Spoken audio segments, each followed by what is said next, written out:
Hello, my YouTube world. Johnny Mo, coming to you. I just did a video on the drought conditions out in the field today.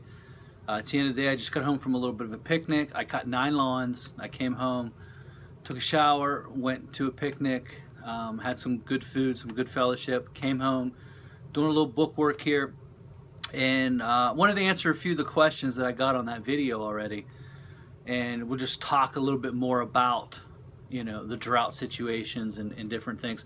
One of the questions I got was from Lawn Care Rookie. It's an excellent question. Has this ever happened where you've got rain, a whole lot of rain, then it stops and it goes dry that instant? Yes, I have had that happen a couple different times. It happened last year where we actually had floods and flood warning, major flooding all through my town, and then we went right to nothing. It was July 28th. It went from, couldn't keep up to boom. All of a sudden it was, it was dry as a bone. It lasted about 2 or 3 weeks. And over the years, I've had some dry spells. 2001 being the worst. Definitely going to recall, I remember it was May 28th, lawns were brown. So it was May 28th. And then in June, you were going about every other week. And basically what I was going is I was weed whacking around the edges. I wasn't really cutting anything, a couple lawns here and there. Not much at all. If you had some weeded lawns, you could cut weeded lawns. They were still growing a little bit, but they were about every other week cuts.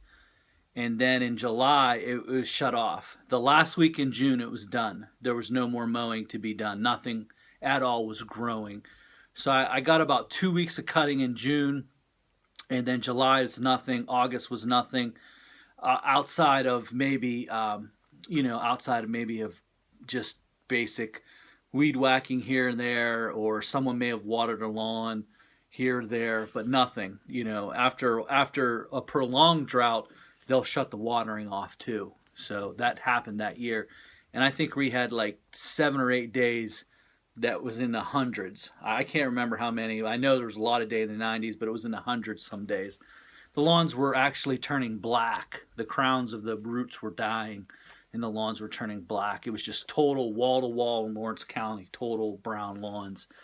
And then in September, about the second week of September, it started raining. It started getting cooler.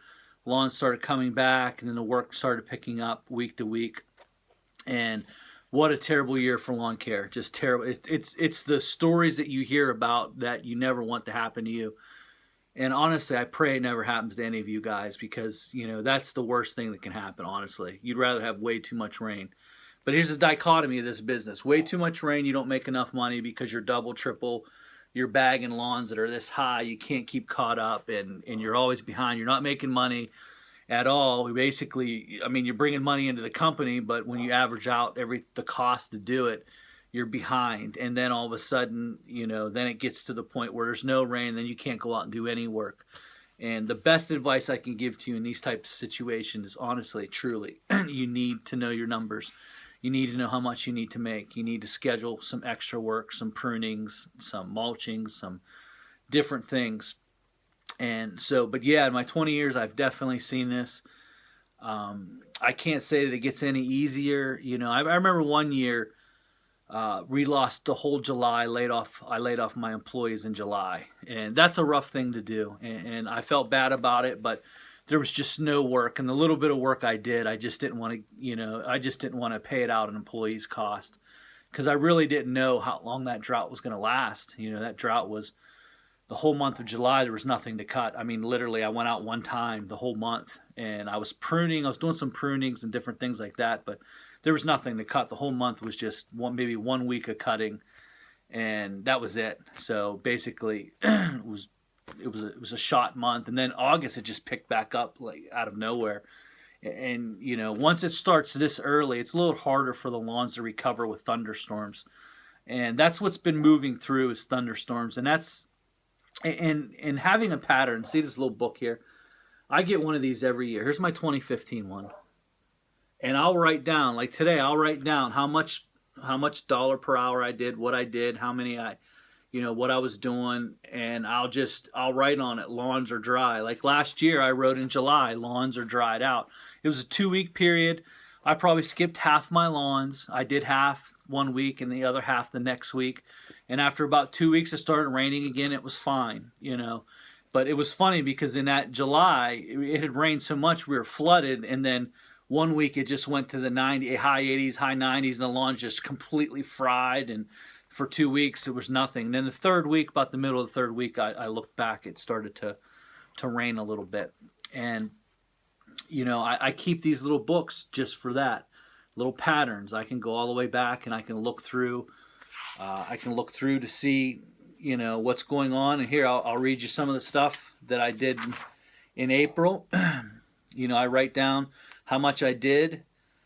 You know, I write down a breakdown. If I have a breakdown on the 28th, on April 28th, I had a breakdown. Something broke down.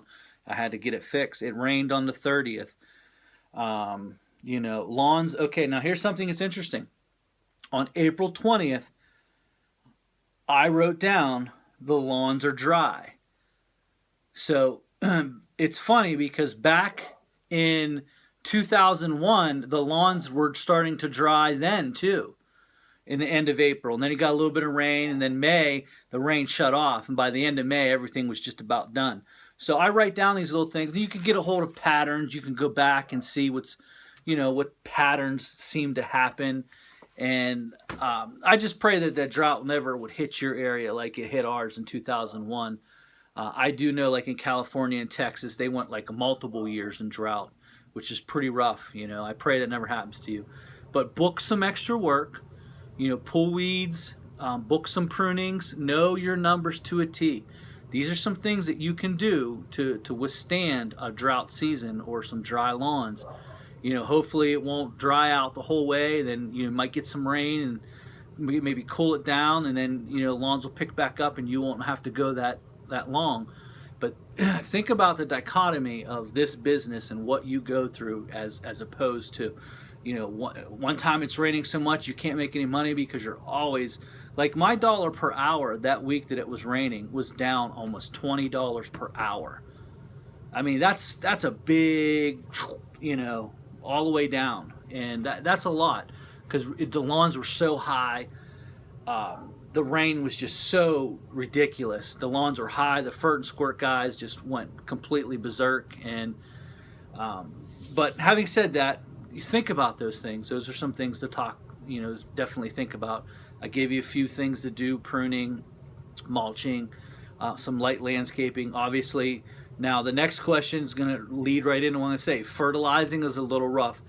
And this is where a licensed applicator is better to have on your lawn than just a guy who's just picking some products up and just coming to your lawn. Because with this humidity that's in the air, and this is the little secret that I'm going to teach you right now. See, humidity, you get a product, you can get what's called, you know, 50% slow release, but you want a polymer coated slow release, not a sulfur coated slow release.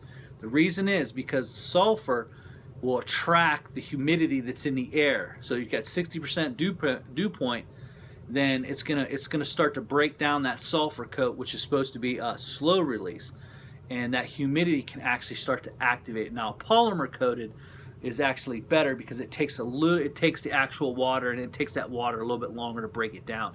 You definitely, now listen to me, you definitely, in this, when the lawns are browning, you do not want to put liquid fertilizer on your lawn. You definitely want to put a granular fertilizer.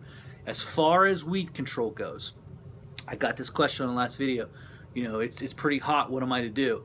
You know, when it's 85 and above, you really don't want to be putting that stuff on. I would almost say by 2 o'clock in the afternoon, you do not want to be sitting on top of your lawn. You don't want to be pushing a spreader across it. You don't want to be putting products on it. It would be best to put them on the morning when it's a little cooler. The grass has a little bend to it, and it can stand a spreader, even a mower. I know sometimes, you know, mowing, you have to do what you have to do. But there are times where your mower can actually cause brown spots in the lawn, and your spreader can cause that from breaking because it's so stiff, there's no water in the blade, it's become hard. You can break it right off the crown of the plant, and you'll just see like your tire marks. It'll be like light light green, and then to be brown and then light green. You can tell that you damaged the lawn. Now it will come back once water hits it, but at the same time, know your stuff. 85 and above, full humidity, and there's no rain in the forecast. You might want to start dialing back your product. Like, I would take it at the lowest rate of the weed control, which I put on a liquid, so I would take it all the way back to the lowest rate. I would not put on a high rate of weed control. I would only spot spray the lawn. I'd spot spray the weeds. It'll take you a little bit longer, but you can't blanket this because it'll turn brown. Like a person in the last video said, looks like that lawn was hit a little too heavy with 2,4-D. Actually, that could be a possibility. Now, the only problem is, that's probably a possibility.